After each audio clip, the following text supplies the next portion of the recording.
Yeah, good morning, good afternoon, good evening, depending on where you are watching me from. This is Thought Nation News coming from you live from Cotonou. Yes. Nnamdi Kanu is about to go into the court again, a week today exactly, precisely. I think it should be on 29th. Yes, April, sorry. Then on 2nd April and 6th April, respectively, he's going to appear again in court.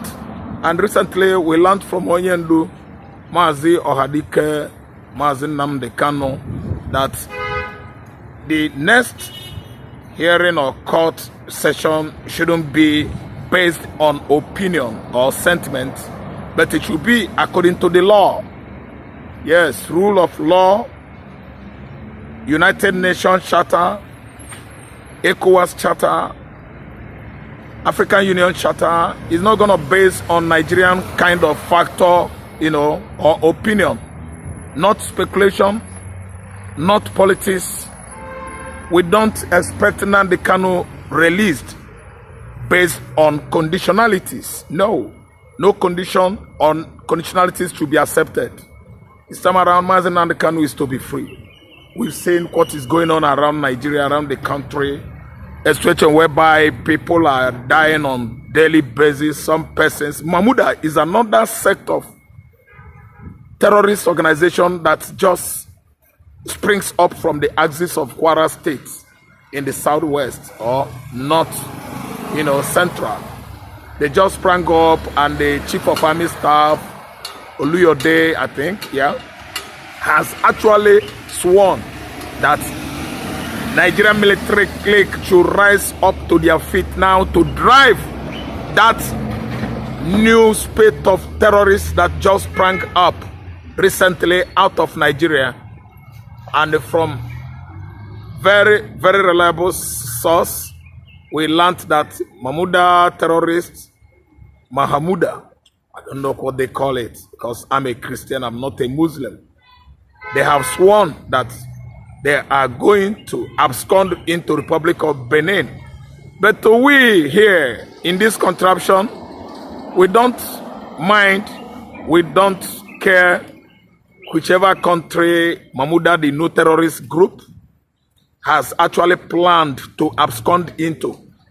The chief of army staff has sworn that Mahmuda terrorist organization should abscond into wherever they want to abscond, but his priority now is to drive them out of Nigeria. We've seen how we played politics games with Boko Haram. Each and every political party that comes, the opposition should cling on Boko Haram to oppress its political, opponents. That was how all of a sudden Boko Haram sprang up in 2007, 2008 during Yar'Adua regime.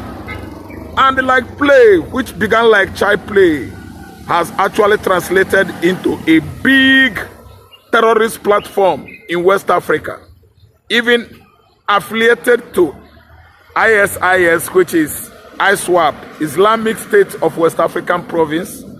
These are the affiliation of terrorist group from Iraq, and they join forces with Boko Haram. And today, we've seen how fat they have actually grown in the north, affiliating themselves with other smaller group of terrorist organizations in the south, in the northeast, in the core north, northwest, even with Fulani headers, killer headers, that has translated into Meiti Allah, whose headquarters has been now based in the north. All the Fulani terrorists in the whole Sahel countries of Africa are trooping into Nigeria, believing that Nigeria is a country, to overcome, to conquer. So the headers, the herdsmen terrorism, terrorist organization has grown into a very, very big platform, even as big as Al-Shabaab and the rest of the terrorist organization in Africa. So what we are saying is that this new group that just emanated from Kwara axis, they should be, apprehended, face to face, eyeball to eyeball, teeth for a tat, money for money, fire for fire, so that they could not grow into a bigger terrorist platform again. And that is going to be like adding another saw to our wounds. So this time, we've actually learned from the Chief of Army Staff that they are going to drive them away very, very soon. That is soonest. No time should be wasted. If this one additional is added to Boko Haram, I think actually they are going to pose a serious threat to Nigerian, territorial integrity. So what happened now is that all the military, architecture of this country, the Nigerian military forces, they are up and down now. They are working hard around the table, doing consultations. Money shouldn't be the issue. Nigeria has money. Money shouldn't be the issue.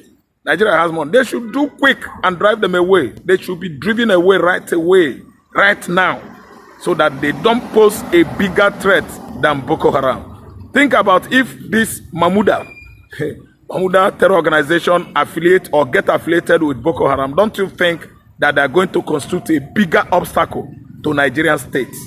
So that's why all the military forces in Nigeria should join hands together. There shouldn't be divisiveness or division within the military. They should work hard. They should work so diligently to make sure that they prevail on Mahmuda and actually sack them out of Kwara forest. They are everywhere in the mid-belt. They are everywhere. Even in the southwest, we have group of terrorists in Ondo forest, maiming, disaliving, unaliving farmers in their various farmland. Now, we have seen another one. According to military intelligence, Mahmuda is the name.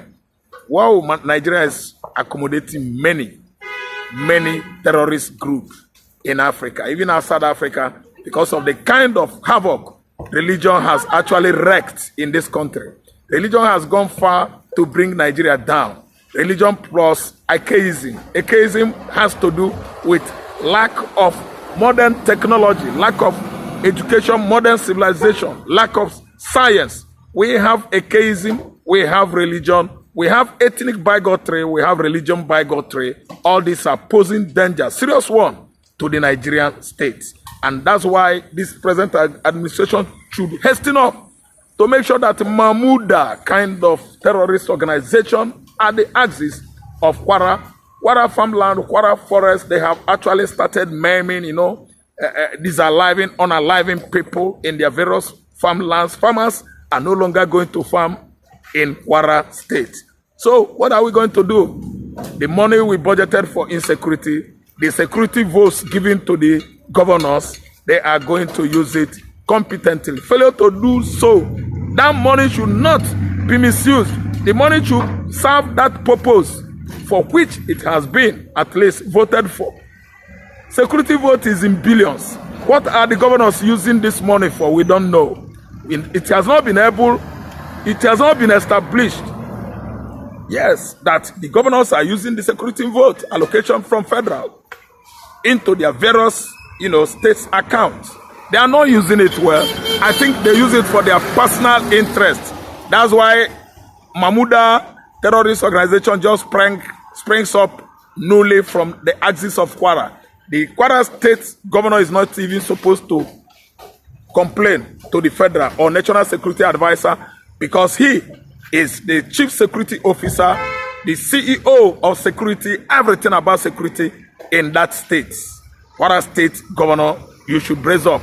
There are much money coming into that state as security vote, and you should use it judiciously. You are not allowed to lay your hands on public funds, especially security votes. You should use it for at least national, let me say, if there is a matter of disaster, like flood, like influx of bandits and terrorists, you should use the money judiciously, employ the police, employ the joint task force, employ the military, just call them, fund them from that purse, from that pocket, security vote.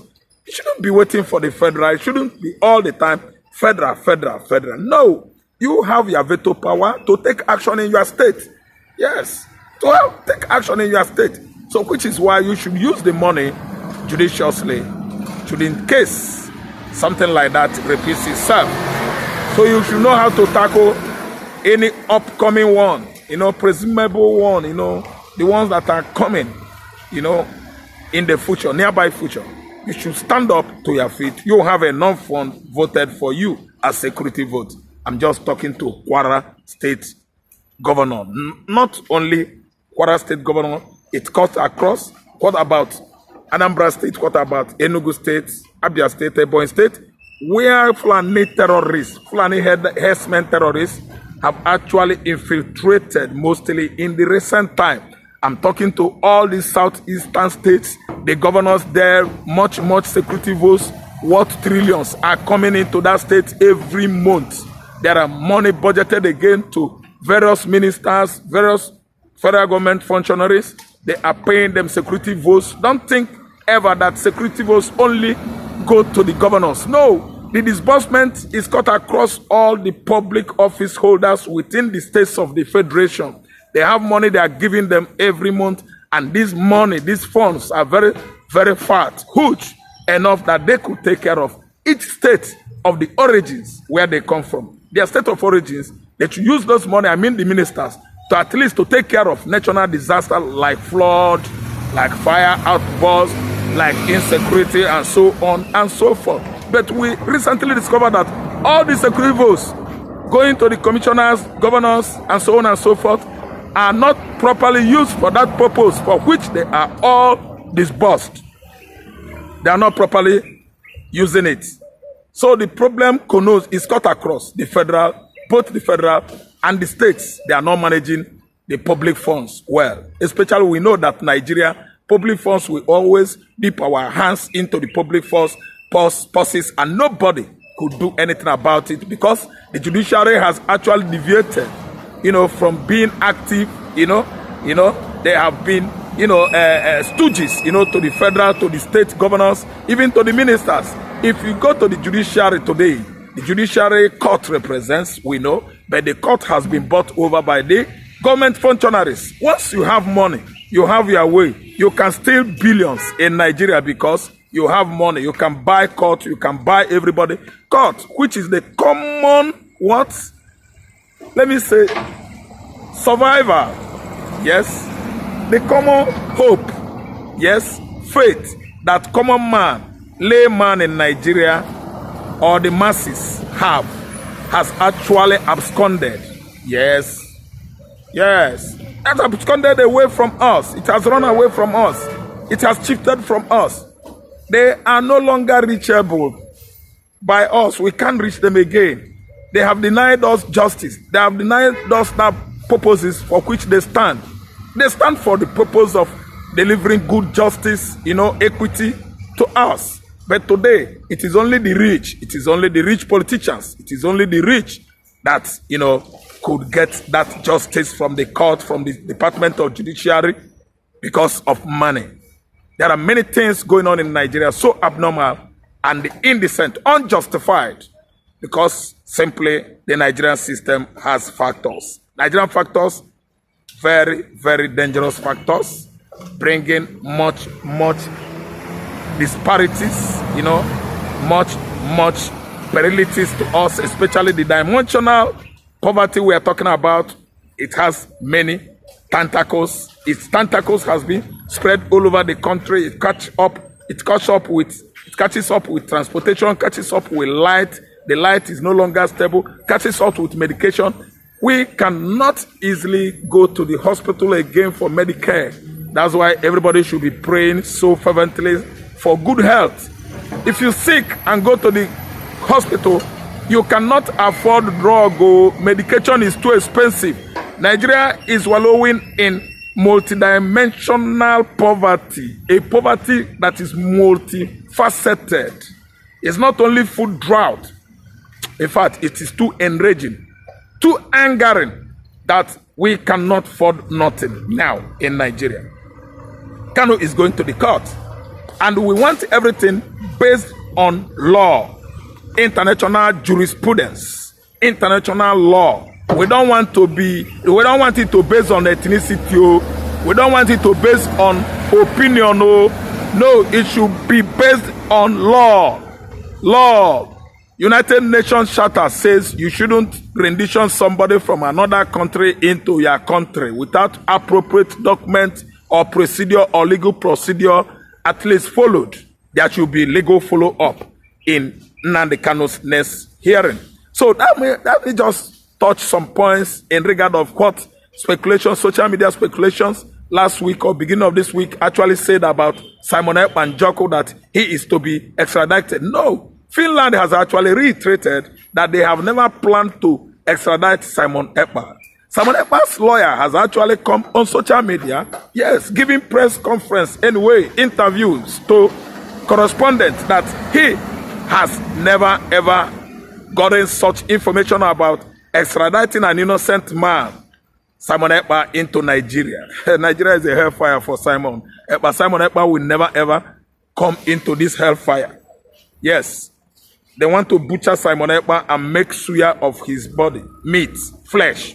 It will not come. Nigerian government is never ever supporting anything good, justified for the Igbo nation. That's why they locked Nnamdi Kanu, incarcerated him since 4 years now. Nnamdi Kanu is not coming out. Kanu has been locked, jailed for nothing. From Nairobi, Kenya, they rendition him into Nigeria, and we are all battling to see our brother out. There were many that were locked and jailed in the past, but when Bola Ahmed Tinubu resumed office in 2023, he hastened up and released his brother, his only brother, Igbo, leaving our brother, Igbo brother, Mazi Nnamdi Kanu, that has not even handled gun. Igbo handled gun, charms all over his body. Kanu did not use gun. No. Kanu was telling the whole world how Igbos were badly, marginalized, so dangerously exploited, neglected, and oppressed in the past, both, and the present. So, why is he still in jail? Why have they still been keeping him at DSS facilities? It's a very, very long story. Kanu must be out. I think Kanu should be out. Igbo man should congregate together at least. Work hard in America, those Igbos in diaspora, work hard in Europe, everywhere, to make sure that Mazi Nnamdi Kanu is released. Igbos in Nigeria, anyway, we are doing our best. And all I know is that God supersedes all. God is bigger than Nigerian government. God is stronger than any man. Any political party, God is stronger than it.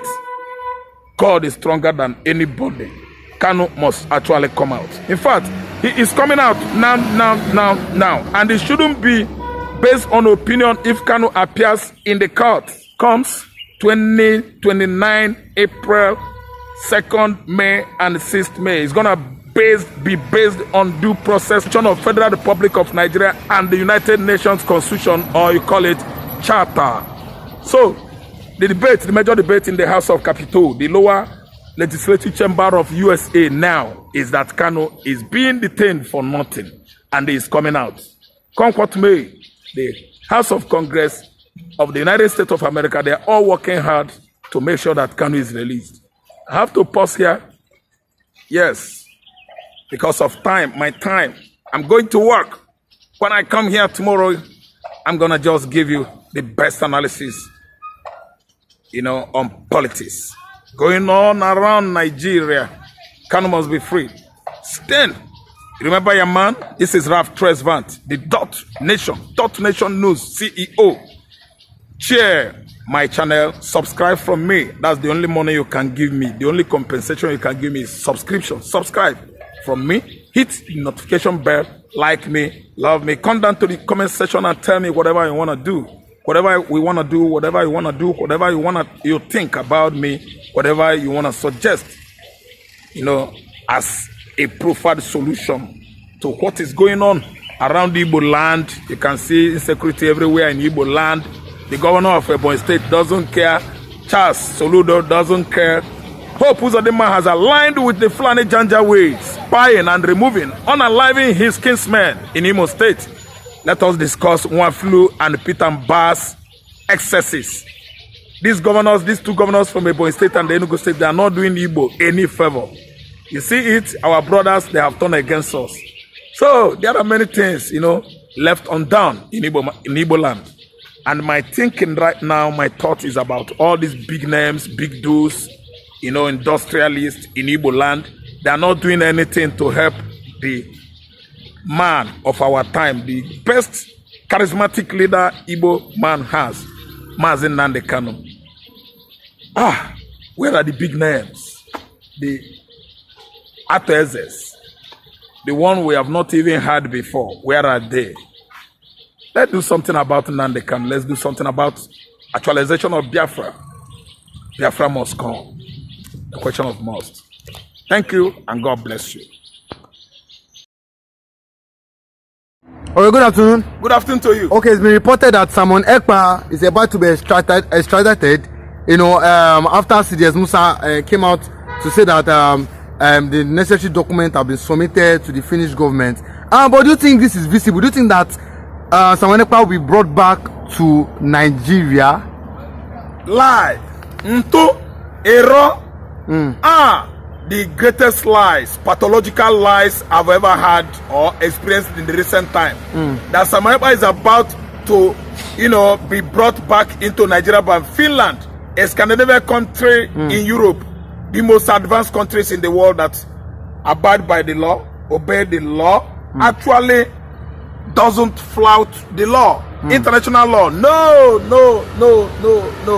We are all highly informed, unmisguided people. I don't believe in such information because I am well knowledge or knowledgeable.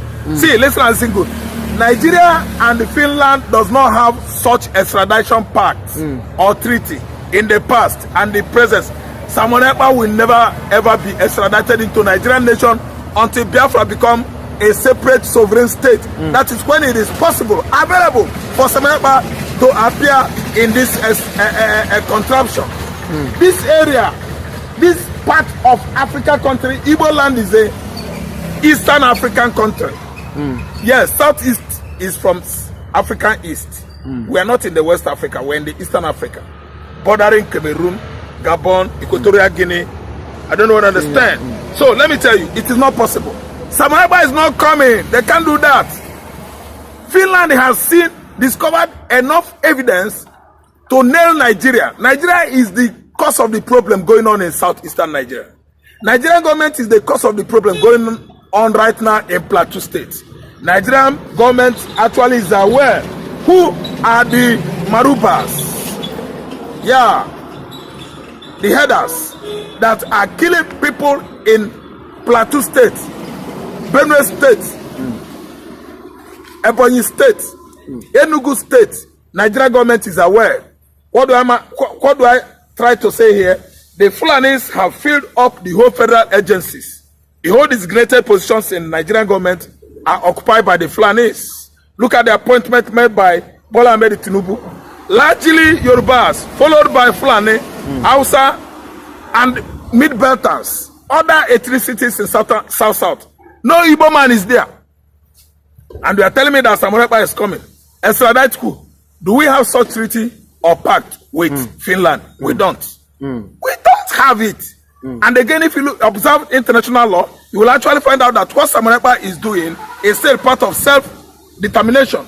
Simon Ekpa is trying to protect people in Igbo land from Fulani, headers, terrorists, incessant attack, regular attack. They frequently attack southeastern Nigeria in Enugu State, in Ebonyi State, in Anambra State, Imo State, and Abia State, which is why Alex Oti has tightened up security in Abia State. The Fulani headers are not going anywhere. You can't see them in the southeastern Nigeria now, no, because ESN has been bought over, well equipped by Abia State government. The man is the chief security officer of Abia State, not chief of army staff, not Egbetoku. No. When you are a governor of any state of the federation, you are the chief security officer of that state. You are answerable to any insecurity activities going on in that state, because the veto power, you have been vetoed to protect the people of that state. That's the common English. So I don't see the reason why Lesotho will be there begging Tinubu, Oga Tinubu, please protect the people of Abia. Abuja, here I come. If he's begging the world, so what's his own designation? Yeah. His own responsibility as the chief security officer of Abia State. No. Stupidity. Idiocy of the highest order. Abia is a little bit peaceful. Very, not other little, states. not little bit. He has beefed up security. Abia North, compared Abia to South, Abia West, Abia East, everywhere in Abia is well protected. With good light. Because he knows what he's doing. And Esoti is a lawyer. He went to school and a brave man. It's not a question of being a lawyer. You must add some ingredients of braveness, boldness, bravery before it could actually play out. Before you could actually live up to the expectation of your own discipline in the universities. Because he is a lawyer, we know. He's a good economist because I think he worked in the bank, before in the past, which is why he's doing well economically, socially, and otherwise in Abia State. But for you to be okay as a lawyer, you must add some ingredients of boldness and bravery. That is when you could actually prove it that you are the chief security officer of that state. And Lesotho is doing well, which is why many people, many usurpers and beasts in Abia State are frowning their faces at Lesotho good governance and performances in Abia State. Namely, Theodore Orji, the previous governor before Okeze Bazo, was a beast that has been at least, siphoning the allocation sent to that state for over 8 years. Abia State was sick under the watch of Theodore Orji. What am I trying to say? Can't the EFCC investigate him? No, they don't, because Fulani is in charge. Fulani oligarchs and Janjaweeds in the north are in charge. They are the one that has brought Nigeria up to this dilapidated level of insecurity, economy. The Fulanis are in charge and they are always Confucianists. The Fulanis, they don't want Nigeria to move forward, because if we do move forward, history is going to judge all of them on the negative side. That's why Fulani has actually beefed up everywhere, closed down everywhere, actually stopped history as a curriculum in our university. We are not reading history as part of our higher institution courses in Nigeria. No, when you are well to do with political science, which is government, you don't need to read any other thing. History is gone in Nigeria because Fulani is in charge. Fulani actually know that if we study history in our universities, they will actually open where they are coming up to our youth. Our youth will actually understand that Fulanis, they are not among the ethnicities, local tribes in Nigeria. Fulanis, they wander, they malingered, they loved, yes, from Senegambia into our own geographical enclavements, West African region. Yes, they follow River Niger. River Niger extended from Futajolo Highland as where it takes its course down to Atlantic Ocean. It emptied into Atlantic Ocean after crossing Niger, Zamfara, Katsina Allah, River Hadija Kaduna, Kano State, River State. After passing Anambra State, we have River Niger in Anambra State. Then it emptied into Atlantic Ocean. In Port Harcourt, rivers. It is the third largest, longest rivers in the world. After Mississippi, what else? Is it not River Nile? River Nile and Mississippi, then River Niger. Then they talk about Congo, Orange, Lipop. Yeah, I'm giving you history and geography here. And Fulani has actually stopped our students, Nigerians, from knowing what I have known today. Because they don't want everybody to get experience that they are visitors. They are not the owners of the land. The owners of the land are the Bares. Yes, the Hausas originally, the Kanuris, the Nupes. In the north, they are the owner of the land. Igala people, Igala Junkuns, Langtang, Kajes. They are the owner of the land, and Fulani are fighting these people incessantly to occupy their lands. And that is exactly what is going on in Plateau State. Attack in Plateau State is the direct attack to humanity. Direct attack to humanity, because many lives have been subjected to loss in that mid-Beltan region. Who are the perpetrators? Who are the assailants? Who are the bloody criminals? They are the Fulanis. People that from the Fulani enclavement have subjected Nigerians to this kind of bloody escalation.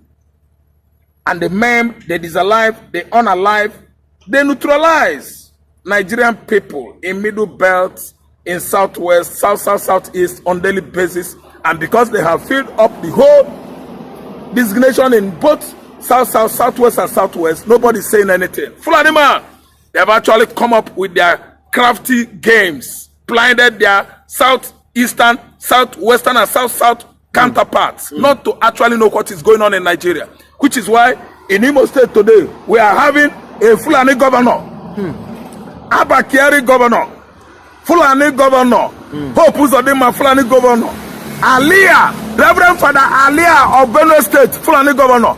Aliyah is watching like Mumu. They are killing every Benue people. Fulani are attacking Benue communities, Benue farmland settlers, everybody in their slums. They neutralize, buy you, and set your slums ablaze. Do you know how many that went down to their early graves last week in their large numbers? The Fulanis are the one that perpetrated that kind of evil, and the Benue people are not doing anything about it. They went back to Ebonyi State, Benue State, Anambra State. What about Plateau State? They are subjected to such, bloody criminalities by the Fulanis. They kill them on daily basis, and nobody is not going to say anything. What about Nigerian militaries? Nigerian military will go there, they will turn against the local vigilante and mow them down with blood. Why? Because Nigerian military has been infiltrated largely by the Fulani terrorists. The soldiers there are Fulani. That is why anytime they embark on anything like military onslaught with criminals, Nigerian soldiers will turn against themselves and start spying innocent fellow soldiers because they are Fulanis. The Fulani soldiers, they don't want any other soldier within Nigerian military. They want to be 100% Fulani soldiers in Nigerian military. That's why in every military onslaught against insurgency, they don't survive, they don't succeed anymore, because right on the battlefield, the Fulani soldiers will turn against Nigerian soldiers, Igbo soldiers from Yoruba extractions, Urobo, Efik, Ibibio, Junkus, and the Egala. They will subject them to what? Annihilation. They will shoot and kill all of them because they're in control. That's why they release and reveal most of classified documents to the insurgents in the northern Nigeria. This is uncalled for. This is an eyesore. It is so now sitting, and let me tell you, callous and the highest, let me say, enormity, ever committed within Nigeria military forces in history. Okay, Mr. Ram, with what the Nigerian government and with them accused ECPA of terrorism allegation, do you think that they have this evidence to nail ECPA that ECPA is a terrorist? No, there's no evidence to prove. ECPA has been defending Igbo land right from onslaught. Immediately Mazi Nnamdi Kanu was actually arrested in Nairobi extrajudicially. ECPA came in. He became IPOB leader. He became Biafran leader, a prime minister in exile. And America actually understands what ECPA is doing presently and was doing in the past. What am I trying to say here? There is no substantiated evidence against Simon ECPA. Nigerian government are working seriously, very hard to make sure that they bring Igbo nation down so that Fulani and their Kanuri counterparts will occupy the whole Igbo land. But ECPA said no by inaugurating or initiating the ESN, Eastern Security Network, a security network that has been checkmating incessant terrorist attack by the Fulani herdsmen in the southeastern Nigeria. That was what ECPA stood for.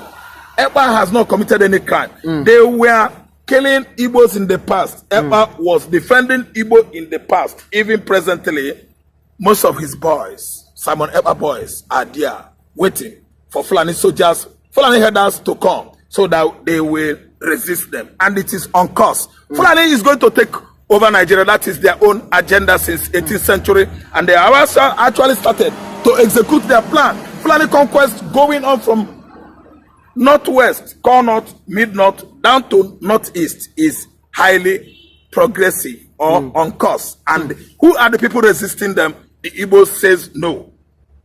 The Igalas says no. The Mid-Beltans, I mean people from Plateau State and Taraba, that is Theophilus Danjuma's kinsmen, they are still sleeping because they actually connived with the Fulani and eliminated the Igbos in the 1967, 68, 69, 1970 Nigeria Biafran Civil War. And today is playing back against Gowon kinsmen, against Theophilus Danjuma kinsmen. Theophilus Danjuma and the old Gowon. Hey, Gowon is now an old man. They are crying foul, weeping foul, wailing foul that Fulani has turned against them. Then that's why I have my quotation from Odumego Ojukwu in 1968, 4th April. No, April 15th. He said, Gowon, you and Britain, unprovoked, are killing my people, the Igbos. Time shall come when Fulanis will actually rise up against you, Mid-Beltans, Gowon kinsmen, unprovoked. Gowon, the Fulani herdsmen would kill your people, kill them unprovoked in their large numbers. You, Britain, time shall come when you will fail. You are going to fall, and the Arabs are taking over the whole Britain. Presently, as I'm talking to you now, Arab has largely infiltrated British Labour government. The Arabs have bought everywhere in Britain. Britain is coming down, and Britain will fall by the special grace of God of Abraham. Britain must go down because they are evil. They supported the genocide of 1966, 67, 68, 69, and 1970 against Igbo people on the continent of Africa. Possibly the largest bloodbath, genocidal war and murder ever happened in human history. Why? Because what the Britain stood for then, was fighting for, was tribal antagonism based on discovery of what? Oil, the black gold, crude oil, along Biafra coastal line, from Bight of Guinea down to Bight of Bonny. They are all Biafran coastal line, oil-rich zone in Nigeria. Britain must fall. I am an Igbo man. Britain must go down.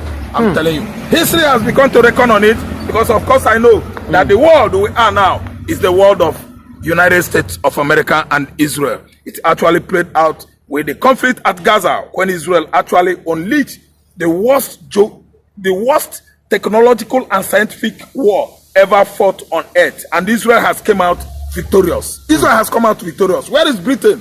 Britain is hiding because they are into witchcraft and idolatry, and God doesn't allow it. Britain has fallen as Ojukwu cursed. Okay, Mr. Ram, after Ekpa was arrested, do you think that the security issues in Southeast and Nigeria at large, do you think that has been resolved? Something actually changed. He changed the system, he changed the game. See, let me tell you, he changed security, let me say, apparatus and nomenclature. Why? Immediately they arrested Ekpa, killings began in Ebonyi State, Enugu State, Imo State, Benue State, Plateau State, and Niger State. Why? Because Ekpa's absence has actually spelled absence of ESN, Eastern Security Network. The former East Central State of Nigeria are, I named them. Listen and listen them. Listen to the states. 1, Plateau State. 2, Taraba State. 3, Kogi State. 4, Benue State. 5, Anambra, Imo, Abia, Ebonyi, Enugu states. We are the former East Central State. That Mid-Belt you see, they are our brothers before. They were all teamly, largely 100% Christians. But Fulani sold market of animosity, hatred to these people against the Igbo nation. That's why everybody in the Mid-Belt believe that I'm Nyamere.